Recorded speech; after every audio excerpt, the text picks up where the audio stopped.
Alors la théorie des ébauches conscientes multiples, c'est une petite composition que j'ai moi-même effectuée entre deux théories. La théorie des ébauches multiples de Daniel Dennett et la théorie des microconsciences de Semir Zeki. Daniel Dennett est un philosophe de l'esprit et Semir Zeki est un neurologue. En apparence, les deux théories s'opposent complètement parce que ce que cherche à nous montrer Dennett, c'est que au lieu de parler de la conscience, on devrait parler de la capacité d'un être vivant à faire un récit des épisodes qu'il a rencontrés dans son passé. Je ne dis même pas qu'il a vécu, parce que Daniel Dennett est un extrême éliminativiste qui finit par dire que, en fait, tout ce qu'il y a, c'est les rapports verbaux, et que, du coup, ce qu'on vit n'est qu'une espèce de vague illusion de notre capacité de nous raconter des histoires. Bon, donc vous voyez, là, vous avez quelqu'un qui parle uniquement des rapports verbaux, et de l'autre côté, vous avez quelqu'un qui, au contraire, considère que tout épisode, disons, de fonctionnement du cerveau est associé à une expérience vécue. Donc pour l'un, rien n'est expérience, tout est récit. Pour l'autre, tout est expérience, y compris ce qui n'a jamais été l'objet d'un récit. Donc vous voyez, en apparence, vous avez deux théories qui sont complètement opposées l'une à l'autre. Et moi, j'ai essayé de les synthétiser. C'est-à-dire que j'ai retenu de Zeki l'idée que tout événement du cerveau est associé à une conscience. Qu'au fond, conscience et processus cérébral sont les deux faces d'un même processus, un peu à la manière de Spinoza, etc. Donc rien n'est sans conscience. Ça, c'est le postulat numéro 1. Deuxième postulat, néanmoins, il se trouve que beaucoup de processus mentaux semblent inconscients. Par exemple, il y a des processus mentaux que l'on fait automatiquement. On peut conduire automatiquement une voiture tout en parlant à quelqu'un d'autre et en ne s'étant même pas rendu compte de ce qui s'est passé sur la route pendant qu'on parlait.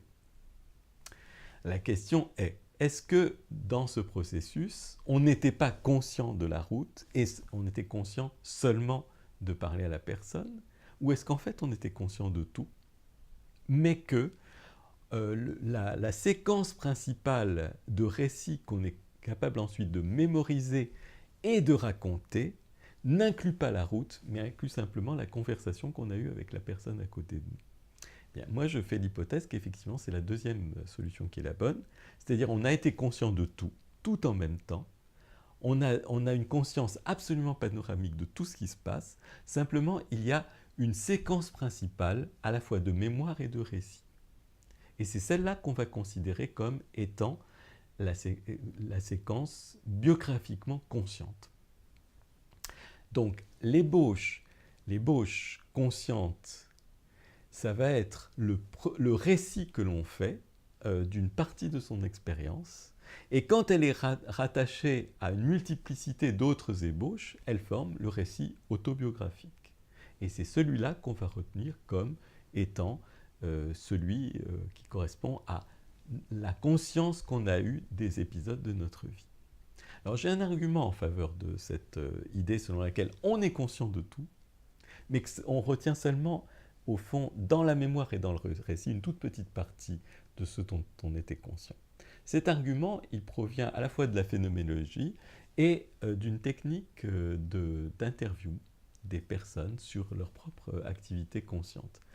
En fait, on se rend compte qu'on est capable, en interrogeant les personnes sur un moment de leur vie dont ils croyaient qu'il y avait simplement un seul aspect qu'ils avaient retenu, on peut éveiller en eux le souvenir d'autres aspects qu'ils croyaient avoir oubliés, mais qu'ils ont en fait retenus.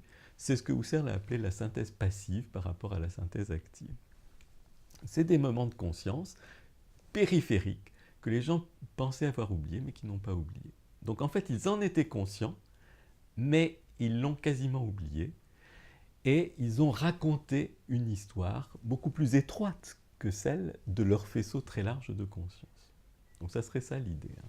Alors du coup, si vous voulez, ça permet de dire que l'inconscient, ce qu'on appelle habituellement l'inconscient, n'est pas réellement inconscient, mais est simplement des épisodes conscients qui ont été écartés de la séquence principale du récit autobiographique et de la séquence principale de la mémoire conservée de sa propre histoire.